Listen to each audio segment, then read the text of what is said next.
All right, hello, ladies and gentlemen. And in today's video, we are talking all about reducing hip discomfort during hiking, which is an incredibly common issue that hikers face all around the world. And we're going to be talking through a few ideas that you can use with your training to help prevent this, reduce this, and help the hips feel a bit more comfortable on the trail.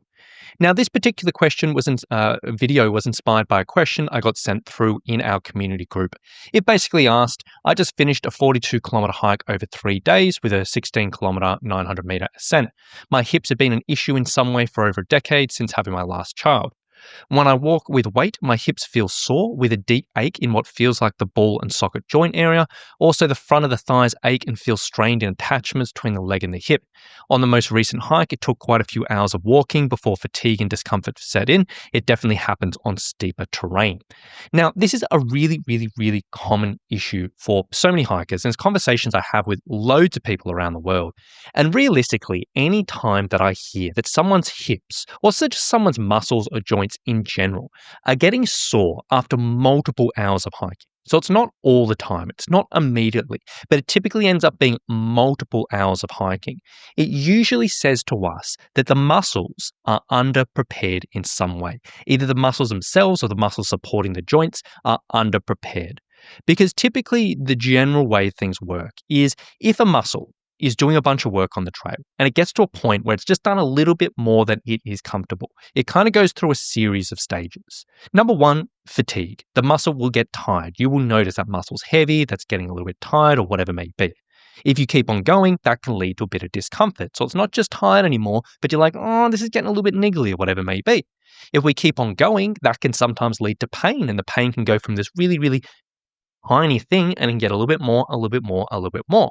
And if we go all the way to the end of the scale, if we keep on pushing through this can lead into injury or overuse injury. And this will often happen to people when they're doing multi-day hikes or through hikes where they've just got this pain and this discomfort and they just keep on pushing through, ends up being a bit of a longer term thing. And when it comes to any type of pain or injury, we do first point of call, always want to chat with a physio or physical therapist, get it diagnosed, get them to poke around, get them to have a look. But beyond that, there's definitely a lot of other things. If we're just talking about a little bit of discomfort or whatever it may be, there's definitely a lot of other things we can look into, which is very basic. Because hiking itself, talking about the hips in this context, it does have a lot of challenges on the hips. From the outside, a lot of people might be like, hey, hiking, it's just walking. It's nothing quite as difficult as running or jumping or whatever it may be. But hiking does have a lot of challenges on the hips. First and foremost, long distances.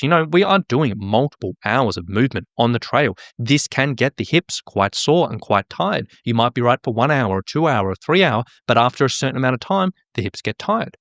Number two, speed. Sometimes if we are pushing to a pace which is a little bit quicker than our normal speed, the hips can take a lot of that brunt and they can get tired, they can get uncomfortable. Very common thing. Pack weight. If we are even carrying 1 or 2 kilos on the back, it does add a significant amount of extra challenge to our hips. And if we're looking at a full day pack or a full overnight pack or whatever it may be, that is a significant amount of challenge on the hips. And on top of that, elevation, just going up step after step after step. When we've got steep ascents, the hips are doing a lot. And all of these factors do end up being a big challenge for the hips over a course of a hike.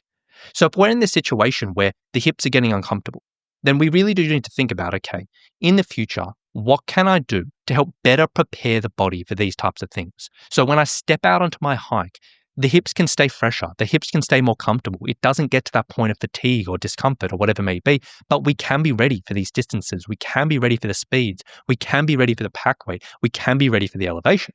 And there's a bunch of different ways you can go about this. But what I'm going to do is talk you through 4 simple areas: direct strengthening, general strengthening, specific endurance, and hiking planning. And if you put these 4 things together in your preparations, in your training, they will go a long way to helping support the hips. And on top of that, they will have many extra benefits just for your hiking in general.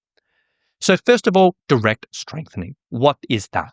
Essentially, direct strengthening is looking at these specific areas in the hips, the muscles there, and saying, look, we are going to do some exercises which are going to directly strengthen that, directly target that, and help build up your strength and build up your capabilities so we can resist fatigue on the trail. Now, in this particular situation, we were talking about the ball and socket joint area. 9 times out of 10, when I hear the ball and socket area, in the hips, we may be thinking about the glute medius, which is a small muscle in the glute, which is kind of around that area.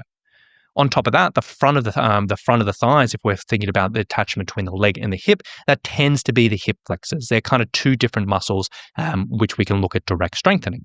So how do we strengthen these areas? Well, very, very simple. On the hip flexors, we could do something like a hip flexor march, where we basically get like a band and wrap it around our feet. And we're literally doing something like this, where we're just holding onto something and just bringing the knee up and down.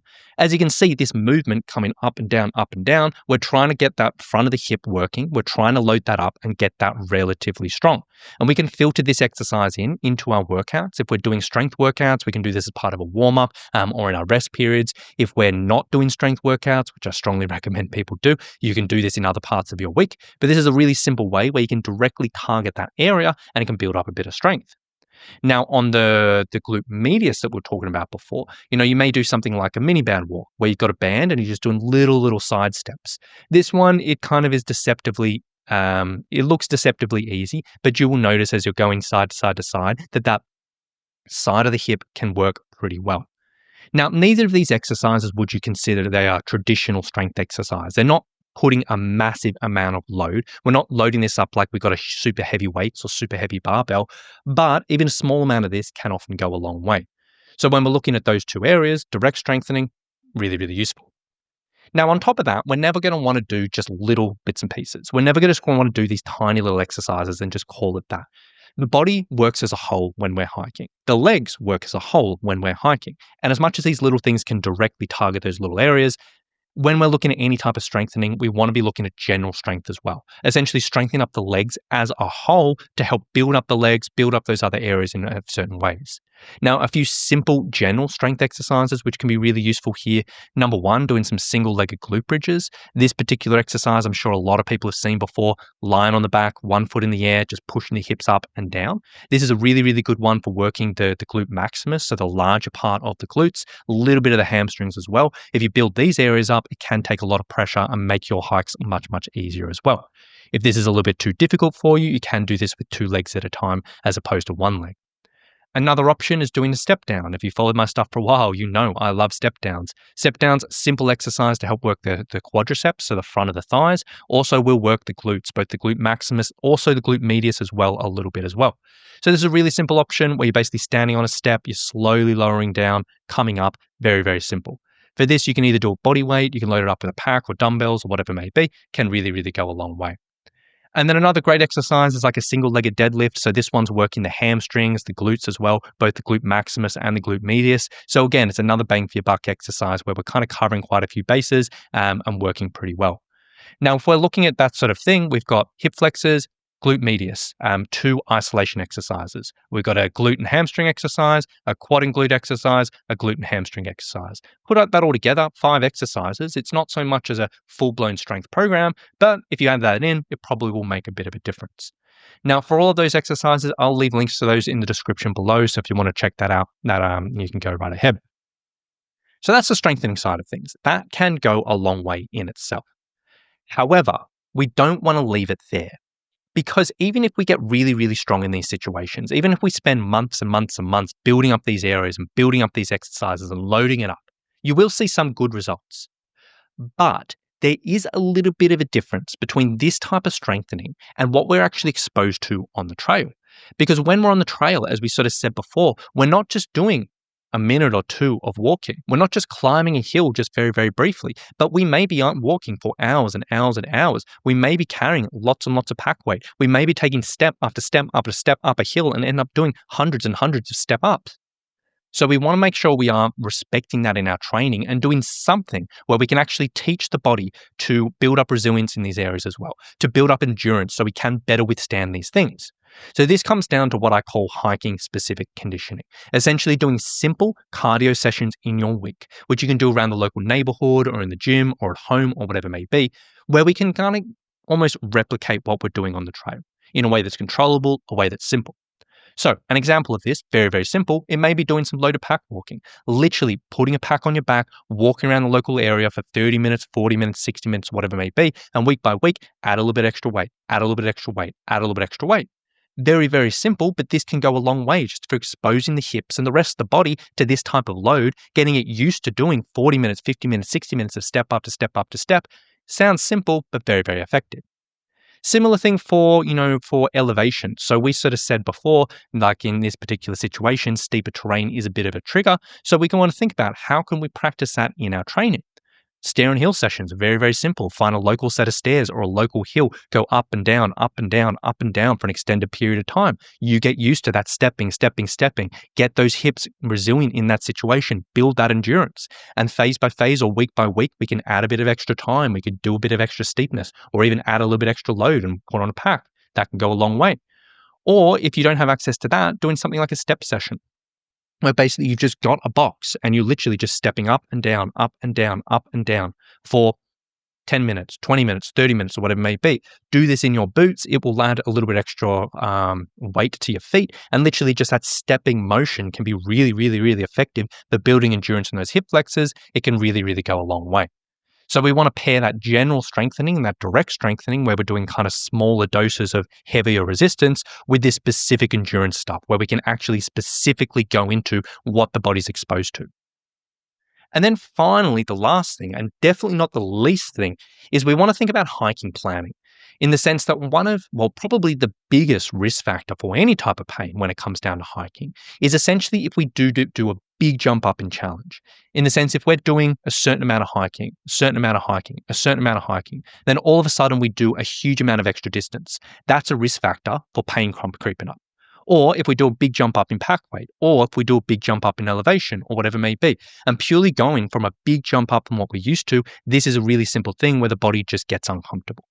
So one of the best things you can do if you experience some type of pain on the trail is just put together a bit of a rough plan for your hiking. If you're building up for a particular end date, if you have a specific hike, have you put together a plan which bit by bit by bit will build up how long you're hiking, build up how much pack weight you're doing. If you don't, that is the single best thing you can do to reduce the risk of this. If you don't have a specific end date and you're literally just trying to build up and just regularly go out and hiking, just make sure you're not just all over the shop with your different hikes. Make sure that you're kind of relatively consistent. And if you're planning on doing a big, super long hike, that at least you have a couple of lead up hikes to ease yourself up to it. Now, I could talk for hours and hours and hours on this. If anyone was interested in learning how to put together a hiking training plan and figuring this out for yourself, I'll leave a link in the notes below, the description below with a tutorial I've done on this, which talks through this process in detail. But ultimately, if you are struggling with some type of hip discomfort on the trail, we need to respect that hiking can be pretty challenging on this area, and we need to think about our training.